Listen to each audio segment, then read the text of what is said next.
Bismillahirrahmanirrahim. Alhamdulillahirabbil alamin. Wassalatu wassalamu ala asyrafil anbiya'i wal mursalin. Nabiyyina Muhammadin wa ala alihi wa sahbihi ajma'in.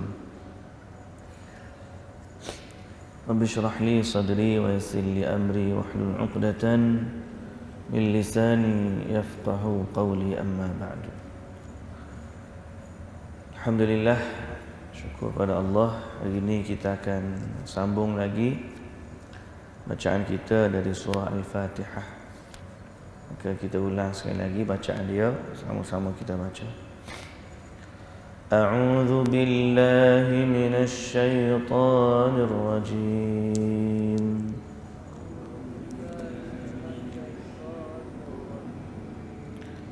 Bismillahirrahmanirrahim.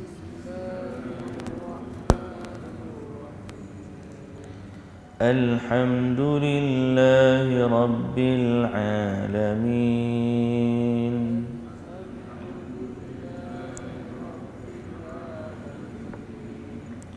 Ar-Rahmanir Rahim.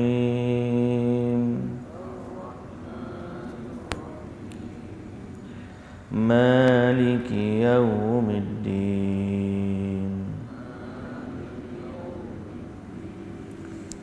Iyyaka na'budu wa iyyaka nasta'in.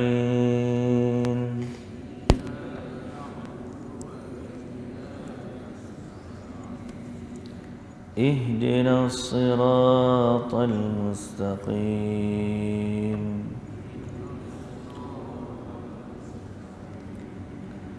صراط الذين أنعمت عليهم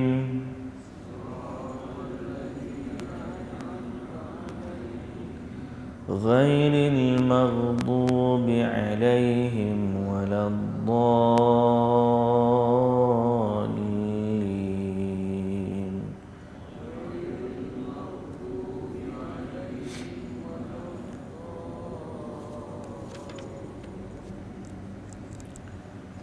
Amin. Baik. Alhamdulillah. Syukur kita kepada Allah Subhanahu wa taala dengan setinggi-tinggi kesyukuran.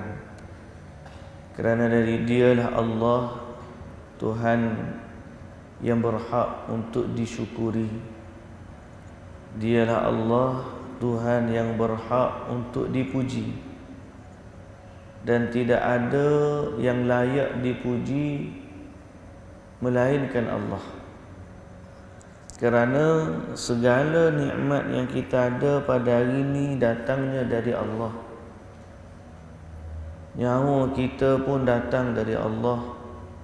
Penglihatan kita, pendengaran kita, kesihatan kita, makan minum kita, pakaian kita, tempat tinggal kita, semua nikmat yang ada pada kita ni datangnya dari Allah.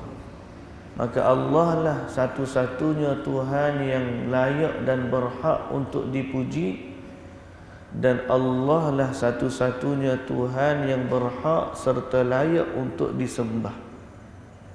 Tidak ada Tuhan yang berhak disembah melainkan Allah. Alhamdulillah, pada pagi ini Allah beri kepada kita rezeki untuk sambung tafsiran kita, tadabbur kita, pemerhatian kita terhadap surah Al-Fatihah. Surah yang sangat agung, surah yang sangat penting, surah yang menjadi kunci kepada keimanan kepada Allah dan kunci kepada kefahaman tentang Al-Quran. Kerana dia adalah sebaik-baik surah yang ada dalam Quran secara keseluruhannya, yakni sebaik-baik surah. Kemudian Al-Fatihah juga kita tahu dia memiliki makna yang sangat penting dalam kehidupan seorang mukmin, sehingga Allah Ta'ala mewajibkan kita baca surah Fatihah dalam salat. Dan Nabi sallallahu alaihi wasallam kata, siapa yang salat tak baca Fatihah, maka salat dia rosak, tidak sah salat dia. Jadi pentingnya kita memahami surah ini dan menghayati maknanya pada setiap waktu dan juga masa. Walaupun sebenarnya dia tu ringkas, tapi maknanya padat. Dan kadang-kadang manusia terlupa dan terlalai kepada inti kandungannya yang sangat jelas. Ala kullin, alhamdulillah minggu lepas kita dah baca berakhir dengan kalimah bismillah. Bismillahirrahmanirrahim. Kita dah sebut ada dua pandangan. Yang pertama dia kata Al-Fatihah ni salah satu daripada ayat surah Bismillahirrahmanirrahim ni salah satu daripada ayat surah Fatihah. Ada yang berpandangan dia tak termasuk dalam surah Al-Fatihah. Dia hanya bacaan di permulaan surah seperti kita baca surah-surah lain. Itu yang kita dah baca sehingga mereka yang berpandangan Al-Fatihah ni atau Bismillah ni sebahagian daripada surah Fatihah, maka mereka baca kuat. Dia baca kuat waktu jadi imam dalam salat jahriyah kita panggil. Salat jahriyah ni salat baca kuat. Termasuklah Imam Syafi'i dan juga riwayat Imam Ahmad. Yang pandangan yang kedua daripada mazhab Imam Ahmad dan juga Imam Abu Hanifah yang berdasarkan hadis perbuatan Nabi sallallahu alaihi wasallam dalam Sahih Bukhari dan juga Muslim dari Anas bin Malik radhiyallahu anhu, bahawa dia kata, aku salat belakang Nabi, aku salat belakang Abu Bakar, aku salat di belakang Umar, aku salat di belakang Uthman. Semua mereka memulakan salat dengan Alhamdulillahi Rabbil Alamin. Kalau kira kuatlah. Riwayat Sahihain, riwayat Bukhari dan Muslim, kuat.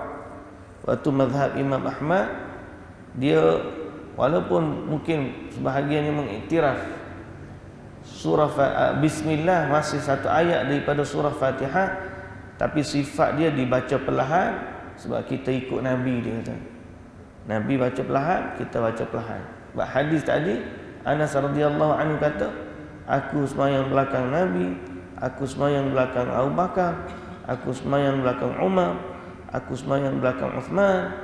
Semua mereka memulakan salat, maknanya duduk salat tu mula dia Alhamdulillahi Rabbil Alamin.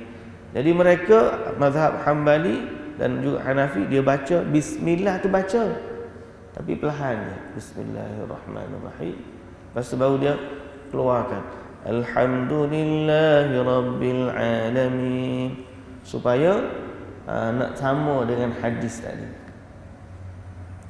Pandangan yang ketiga, pandangan Imam Malik kita baca.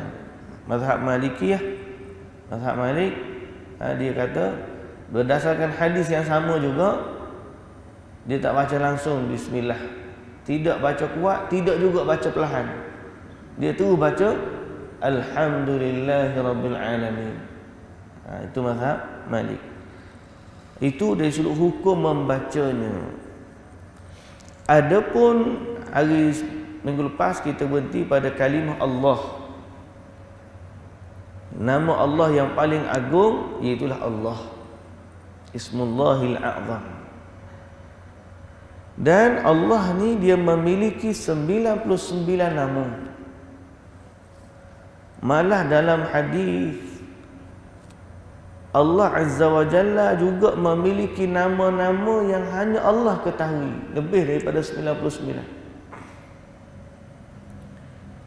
Mana 99 tu hak kita tahu, hak kita tak tahu banyak lagi. Hanya Allah Subhanahu wa taala yang Maha tahu. Nabi SAW kata, man ahsaha dakhalal jannah. Siapa yang jaga molek 99 nama ni, bukan sekadar hafal lah, dia hafal, dia faham makna nama Allah dan dia menggunakan nama-nama tersebut untuk dia berdoa kepada Allah Subhanahu Wa Taala, atau dia hidup dalam kehidupan dia seharian, dia tahu macam mana nak relate dengan nama-nama Allah Subhanahu Wa Taala. Antara nama Allah ialah Ar-Rahman Ar-Rahim, dan ini juga dua nama yang masyhur dan juga antara yang paling utama, sehingga Allah Ta'ala meletakkan nama dia ni dua ni dalam Bismillah dan juga di awal surah Fatihah. Bismillah pun ada, Bismillahirrahmanirrahim, Bismillah. Lepas tu kita baca Alhamdulillahirabbil alamin, datang lagi Ar-Rahmanir-Rahim. Maka kita faham dua nama ni daripada nama-nama Allah antara yang paling agung juga. Apa makna dia? Okey? Apa makna dia? Baik, kita kembali kepada tafsir. Dua ni Ar-Rahman dan juga Ar-Rahim, ismani mushtaqqani minar rahmah. Dua nama, dua kata yang berbeza tapi diambil dari sumber yang sama, iaitulah diambil daripada perkataan rahmah, rahmat.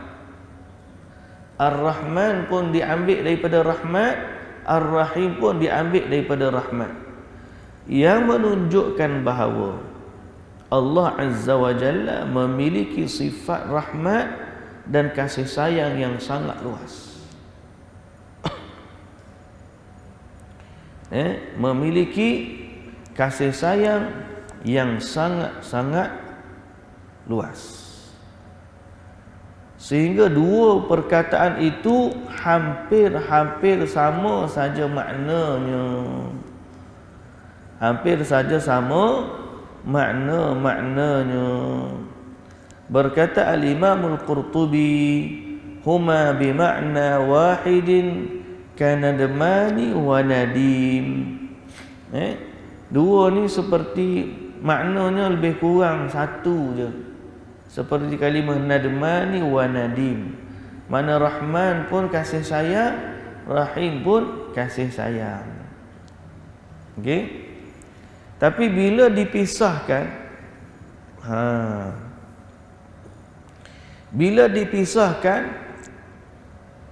kita boleh nampak beza dia, atau sebahagian ulama membezakan dia. Sebab kalau tentu sama 100%, macam tak ada makna lah, tak ada point, no point untuk dua nama dalam maksud yang sama. Boleh faham? Jadi apa makna yang detail yang ada pada Ar-Rahman dan juga Ar-Rahim yang membezakan keduanya? Maka Ibnu Jarir rahimahullah menyatakan, dia kata apa? Sami'tu, dengan sanad dia daripada Al-Azrumi, dia berkata, Ar-Rahmanur Rahim, Ar-Rahman li jami'il khalq, Ar-Rahim bil mu'minin.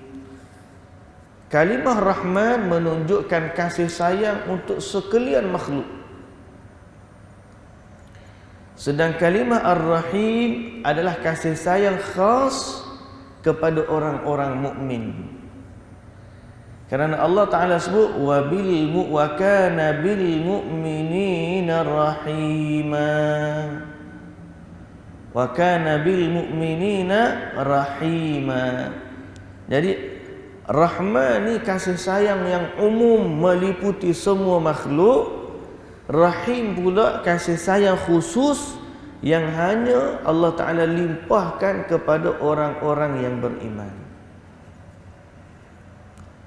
Kerana itu Allah ni kasih sayangnya meluasi dunia dan akhirat. Cuma yang dunia umum untuk seluruh makhluk, yang akhirat khusus untuk orang-orang yang beriman. Kerana di dunia ini Allah Ta'ala memberikan rahmat kepada semua orang yang hidup, termasuklah juga binatang-binatang dan juga pokok-pokok.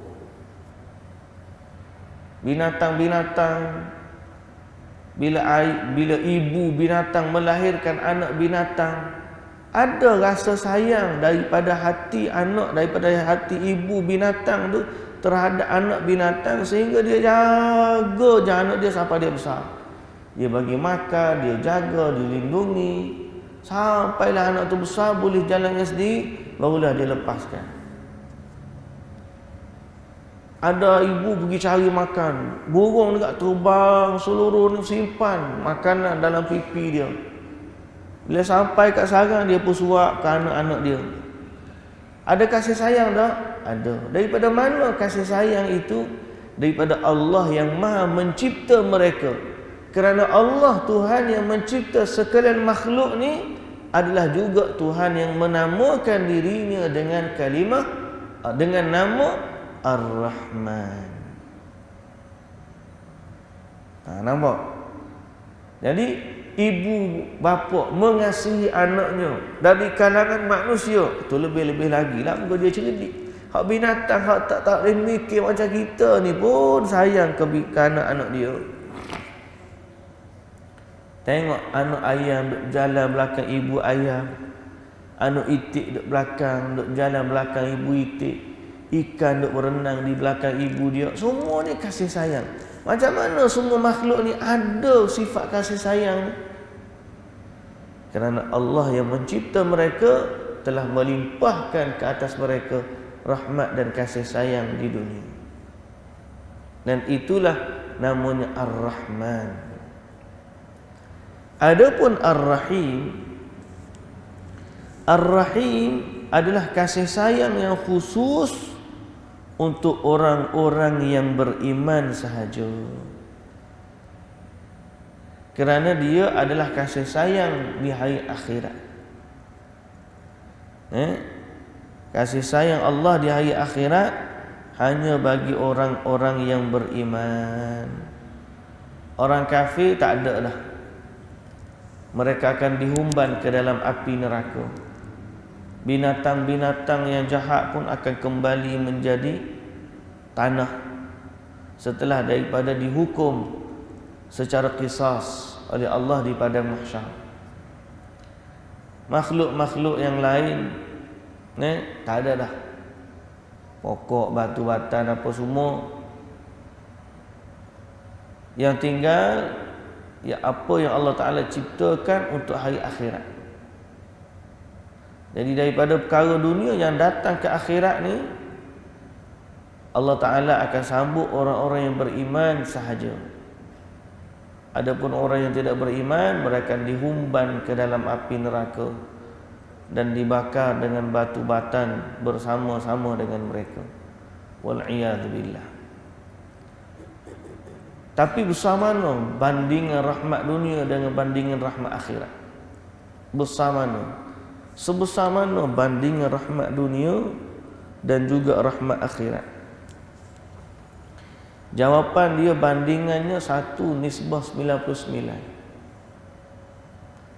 Hak kita sedang kecap nikmat di dunia ni dengan rahmat kasih sayang Allah yang Allah limpahkan kepada seluruh makhluk dia di dunia ni, sebenarnya itu baru satu daripada 99 rahmat. Satu daripada 100 rahmat, sorry.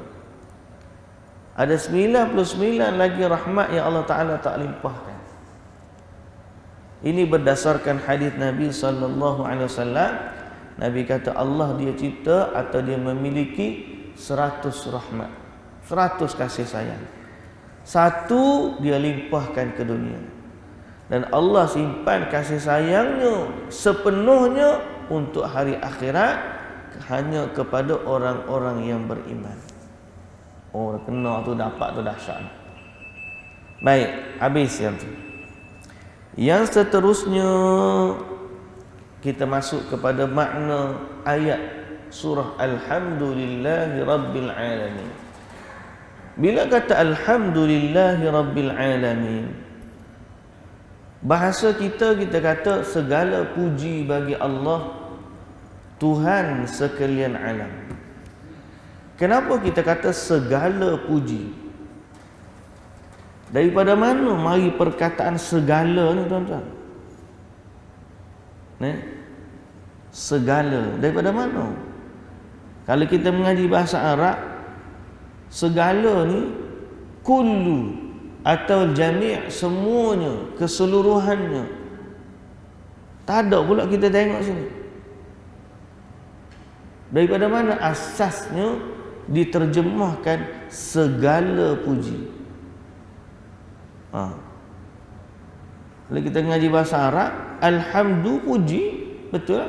Tapi kenapa buka kitab terjemahan, Quran terjemahan segala puji?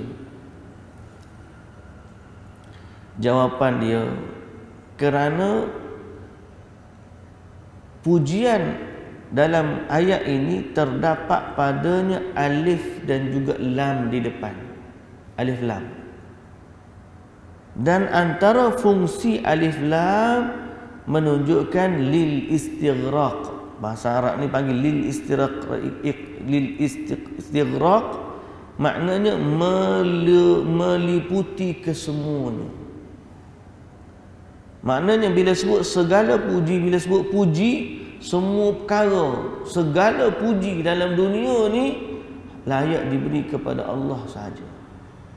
Orang puji sebab apa? Orang puji sebab cerdik, puji Allah. Orang puji sebab sihat, puji Allah. Orang puji sebab baik, puji Allah. Allah puji sebab, orang puji sebab jujur, puji Allah. Semua bentuk pujian yang ada atas muka bumi ni sebenarnya hak layak dipuji adalah Allah.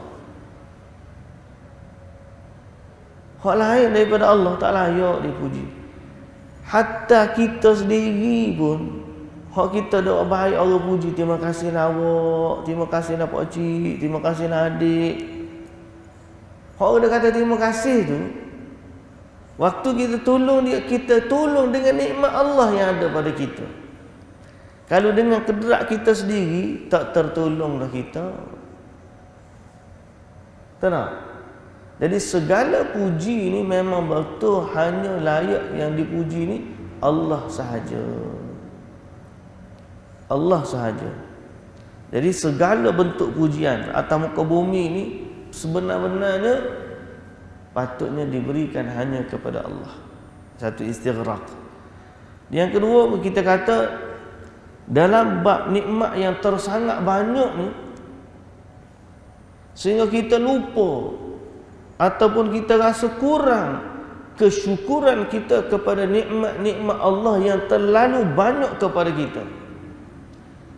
Jadi bila kalimah alhamdu ni juga merujuk kepada segala nikmat kita yang dapat, yang kita kecap ni, segala puji yang kita ada tu, segala puji terhadap apa yang kita dapat daripada nikmat, apa yang kita ada pada diri kita, hanya semuanya itu layak bagi, ataupun yang layak untuk dipuji adalah Allah Subhanahu wa taala. Itu kalimah alhamdu, mari kita segala puji. Baik. Kenapa tidak disebut sebagai syukur? Segala syukur bagi Allah. Kalau kita kata gitu, kenapa Allah Ta'ala kata-kata asyukru lillahi rabbil alamin? Kesyukuran itu bagi Allah Tuhan sekalian alam.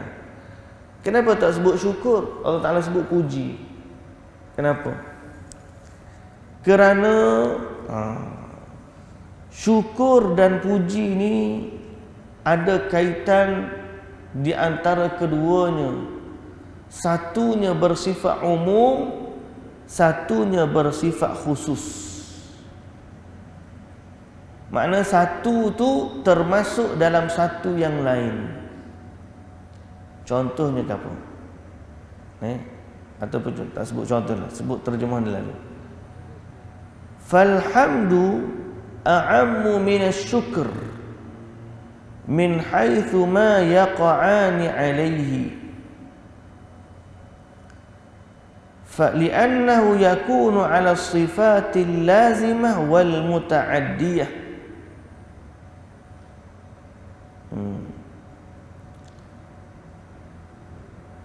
والشكر أعم من حيث ما يقعان عليه لأنه يكون بالقول والفعل والنية وهو أخص لأنه لا يكون إلا على الصفات المتعدية لا يقال شكرته لفروسيته. وتقول شكرته على كرمه وإحسانه إلي. Bahasa mudah kita kata apa? Kerana bila kita sebut alhamdu, dia termasuk di dalamnya asyukru. Maknanya kalimah hamdu ni, puji ni lebih besar daripada kalimah syukur. Sebab pada kalimah puji itu ada dah makna syukur. Jadi bila kita sebut alhamdu, puji itu sebenarnya di dalamnya mengandungi syukur. Betul lah kalau kita kata kepada anak kita, kalau kita nak ajar anak kita kena ajar dia, terima kasih Allah, terima kasih Allah. Betul kita kata gitu. Tapi yang lebih baik kita kata kepada anak kita, cara kita nak berterima kasih kepada Allah ialah kita sebut alhamdulillah. Kalau dia tanya apa makna alhamdulillah, alhamdulillah ni mengandungi banyak makna. Dia juga maksud dia terima kasih Allah, dia juga maksud segala puji bagi Allah, dia juga bermaksud Allah ni Tuhan yang maha agung. Dia panggil al-thana'u wasyukr. Kalimah alhamdu ni ada padanya as-sana' dan ada padanya asyukur. Sana' ni puji dan agung, syukur ni terima kasih. Dua tu puji, mengagungkan dan mensyukuri. Benda ni, semua ni ada dari kalimah alhamdu. Sebab itu muslimin dan muslimat yang dirahmati Allah, kalimah alhamdu ni sebenarnya sangat-sangat agung. Kita alhamdulillah, alhamdulillah, alhamdulillah, alhamdulillah. Lepas makan alhamdulillah, lepas bangun alhamdulillah, bangun tidur tadi alhamdulillahilladzi ahyana ba'da ma amatana wa ilaihi nusyur. Lepas bersin hujum alhamdulillah. Kita tak perasan ke kenapa dalam banyak tempat Nabi sallallahu alaihi wasallam ajar kita untuk sebut alhamdulillah. Kerana alhamdulillah termasuk zikir yang paling agung juga. Termasuk zikir yang paling agung. Okay? Di mana? Di mana? Dari riwayat Imam Ahmad dan juga An-Nasa'i, berkata Al-Aswad ibn Sari' radhiyallahu anhu, qultu ya Rasulullah, ala anshuduka mahamida hamidta biha rabbi, hamidtu biha rabbi tabaraka wa ta'ala, faqala ama inna rabbaka yuhibbul hamda. Kata di seorang sahabat kepada Nabi, ya Rasulullah, boleh tak aku nak sebutkan depan kamu puji-pujian yang aku puji Allah Subhanahu wa ta'ala? Kata Nabi sallallahu alaihi wasallam, ama inna rabbaka yuhibbul hamda. Sesungguhnya Tuhan kamu, yakni Tuhan kita semua, sangat suka kepada puji-pujian. Allah, dia sangat suka kepada puji-pujian. Bukan kerana dia berhajat dah kalau kita tak puji Allah. Memang Allah Tuhan yang maha agung, lagi maha terpuji. Tapi bila hamba ni puji Allah, Allah suka. Bukan macam manusia. Manusia ni kalau tak puji, dia tak mulia. Kalau puji baru jadi mulia. Allah tidak begitu. Cuma Allah ni dia suka dipuji. Nabi sallallahu alaihi wasallam kata, "Inna rabbaka yuhibbul hamda." Tuhan kamu Allah sangat suka dipuji. Dan dalam riwayat Al-Imam At-Tirmidzi dari Jabir radhiyallahu anhu, dari Jabir bin Abdullah radhiyallahu anhu, qala Rasulullah sallallahu alaihi wasallam, afdalu dzikri la ilaha illallah. Sebaik-baik zikir adalah la ilaha illallah. Wa afdalu du'ai alhamdulillah. Dan sebaik-baik doa adalah alhamdulillah. Kita jangan nak doa kepada Allah. Sebaik-baik doa adalah alhamdulillah. Alhamdulillah. Allah sangat suka dia dipuji. Macam mana cara nak puji Allah? Alhamdulillah. Duk dapat nikmat apa-apa, alhamdulillah. Ya Allah, terima kasih ya Allah, alhamdulillah. Walaupun sebenarnya kalimah alhamdulillah tu ada dah terima kasih, tapi mungkin kita ni dia tak berasa, dia tak panggil, tak menghayati betul-betul sebab dia tak cakap bahasa Arab. Tapi cuma kita nak suruh bagi faham bahawa sebenarnya kalimah alhamdu lebih besar daripada kalimah asyukur. Jadi bila kita kata terima kasih kepada Allah tu tak sampai lagi tahap alhamdu, melainkan kita kena kata alhamdulillah juga. Boleh? Jadi sebaik-baik zikir adalah la ilaha illallah, dan sebaik-baik doa adalah kalimah alhamdulillah. So bila kita doa kita kata alhamdulillahi rabbil alamin wassalatu wassalamu ala asyrafil anbiya'i wal mursalin. Maknanya itu sebaik-baik doa sebelum kita minta permintaan kita. Baik, ada lagi dalam riwayat Ibnu Majah dari Anas bin Malik radhiyallahu anhu, qala Rasulullah sallallahu alaihi wasallam, ما أنعم الله على عبد نعمة فقال الحمد لله إلا كان الذي أعطى أفضل مما أخذ إلا كان الذي أعطى أفضل مما أخذ.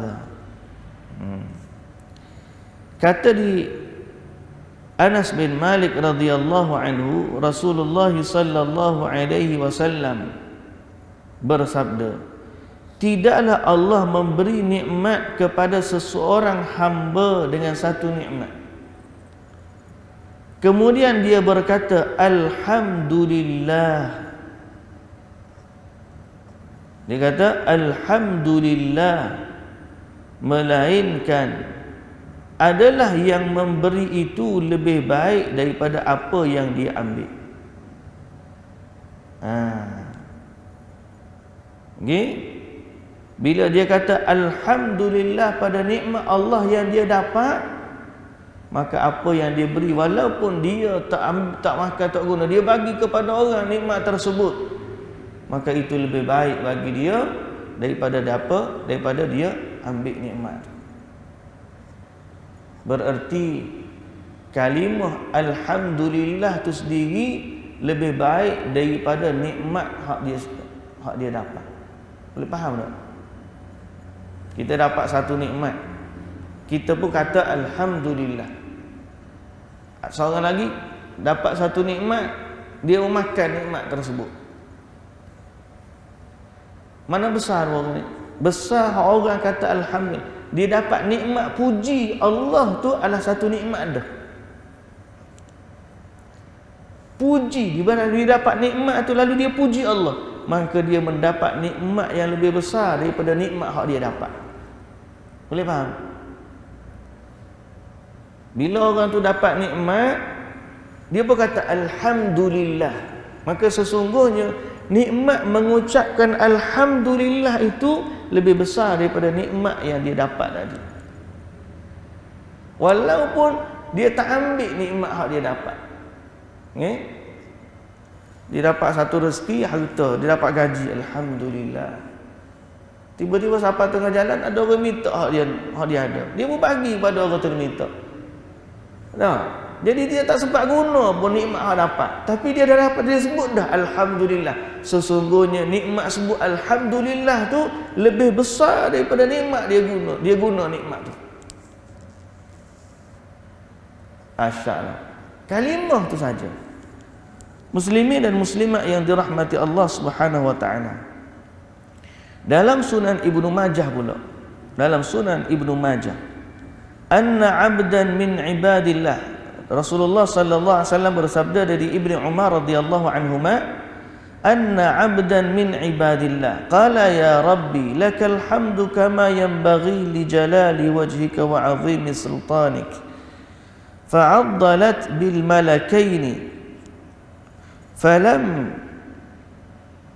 yadriya kaifa yaktubaniha fasa'ida ila Allah ta'ala ila Allah faqala ya rabbana inna 'abdan qad qala maqalatan la nadri kaifa naktubuha qala Allah wa huwa a'lamu bima qala 'abduhu madza qala 'abdi qala ya rabbi innahu qad qala lakal hamdu ya rabbi kama yanbaghi li jalali wajhika wa 'azimi sultanik faqala Allahu lahuma uktubaha kama qala 'abdi hatta yalqani fa'ajziyahu biha.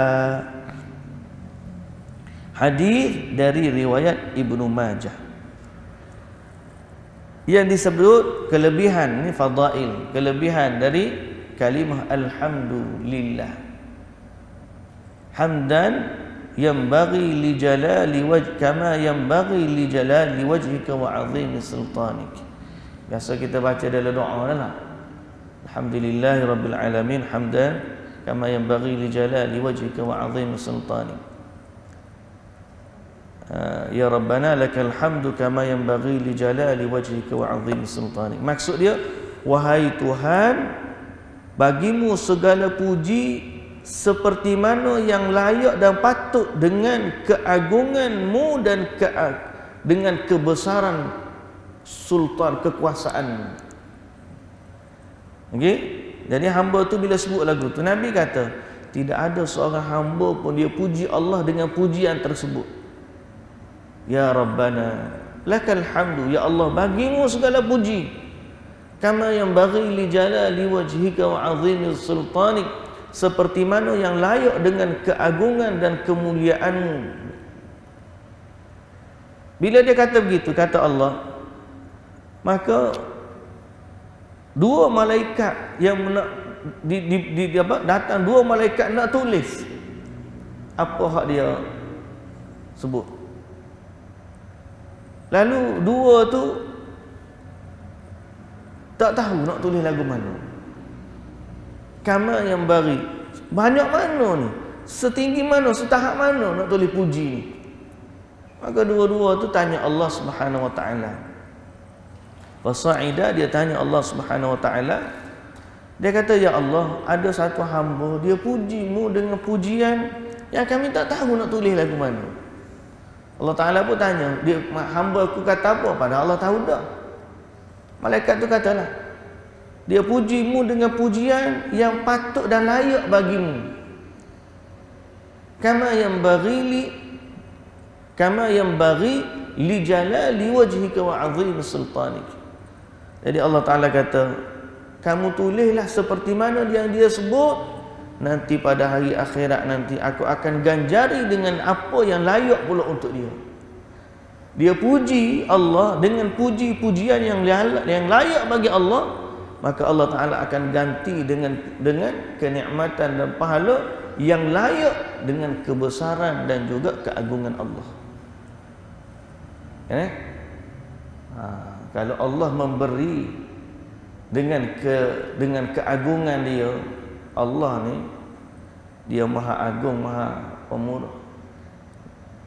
Macam gini lah bahasa mudah ni. Tapi ni bukan pada Allah, ni pada manusia. Manusia setara ni dah Allah lagi lah. Contoh kita pergi minta dengan orang, kita pergi minta duit RM1. Ada duit RM1 ke? Contoh ada duit RM10 ke? Minta RM10. Dia kata remo tak kena barang ni. Nasabah minta RM10. Aku tak ajar kat orang piti RM10 ni, mau ambil RM100. Pada dia, bila dia memberi, dia akan bagi RM100. Pasal apa? Hak tu layak bagi dia. Kalau dia bagi RM10 tu, dia kata, lama aku tak ada piti, aku beri apa RM1. Tapi aku ada piti, aku RM100 kok. Contoh, Allah ni kalau dia puji dengan sifat yang layak bagi Allah, Allah Ta'ala akan menganugerahkan dia dengan anugerah yang layak, kama yang bagi li jalali wajhika wa azim sultani. Dan kita tak tahu, malaikat pun tak tahu. Dalam hadis ni riwayat Ibnu Majah yang sebut ni, daripada jilid akta yang kedua dengan muka surat 1200, ada kitab yang kedua 1249, menunjukkan bahawa besarnya pahala puji Allah Subhanahu wa taala. Dan antara tempat yang kita puji Allah selain daripada Fatihah juga, iaitulah dalam i'tidal. Sami'allahu liman hamidah, Rabbana walakal hamd, hamdan kathiran tayyiban mubarakan fih, mil'as samawati wa mil'al ardi wa mil'a ma bainahuma wa mil'a ma syi'ta min syai'in ba'd. Oh, puji Allah. Jadi bila kita tengok lafaz-lafaz bagaimana Nabi ajar kita puji Allah pada lafaz hak Nabi. Kalau orang kata terima kasih Allah, terima kasih Allah, dia tak jumpa lagi lafaz hak Nabi. Kalau dia perhati lafaz hak Nabi, hamdan kathiran, pujian yang sangat banyak, tayyiban yang sangat baik, mubarakan fi, yang penuh dengan kebaikan, penuh dengan keberkatan. Puji-pujian mil'as samawati, pujian seisi bumi, seisi langit, mil'as samawati wa mil'al ard, seisi bumi, wa mil'a ma bainahuma, sepenuh antara langit dan bumi, wa mil'a ma syi'ta min syai'in ba'd, dan sepenuh apa yang engkau kehendaki setelah daripada langit dan bumi ini. Banyak mana? Tak tahu banyak mana. Jadi kalimah alhamdu ni sangat istimewa. Sehingga bagaimana yang kita sebut tadi, siapa yang sebut kalimah alhamdulillah, subhanallah walhamdulillah, memenuhi antara langit dan juga bumi. Jadi tuan-tuan, bila kita ada masa, kita pujilah Allah banyak-banyak. Pujilah Allah. Kita datang, setiap nikmat yang kita dapat ni, kita puji Allah. Walaupun nikmat tu kecil, seteguk air yang kita minum, pujilah Allah. Dan Allah ajar kita dalam Fatihah dengan kalimah alhamdu ni sebagai permulaan dalam Fatihah, menunjukkan kita nak jadi hamba yang bersyukur dan berterima kasih kepada Allah Subhanahu wa taala. Jadi kita faham apa makna puji itu sebenar. Bukan sekadar terima kasih, malah dia lebih luas daripada tu. Dan kelebihannya, Allah sangat suka kepada orang yang reti memuji dia. Sebaik-baik pujian adalah alhamdulillah. Muslimin dan muslimat yang dirahmati Allah, kita berhenti setakat itu dulu. InsyaAllah kita sambung besok hari pada kalimah Rabbil Alamin. Batu Fatihah ni besar. Kalau kita nak detail lagu ni lah, sehari tu baru mudah sepatah dua. Tapi bukan syarah tu saja, ada hadis yang berkaitan dengannya yang menunjukkan keagungan. InsyaAllah lah, mudah-mudahan makin kita baca Fatihah, makin kita faham dan makin kita hayati dan makin kita rasa kenikmatan bila kita baca surah Fatihah dan baca ayat-ayat yang lain dalam Al-Quran, insya-Allah. Wallahu ta'ala alam. Subhanakallahumma wa bihamdika asyhadu an la ilaha illa anta astaghfiruka wa atubu ilaik. Assalamualaikum warahmatullahi wabarakatuh.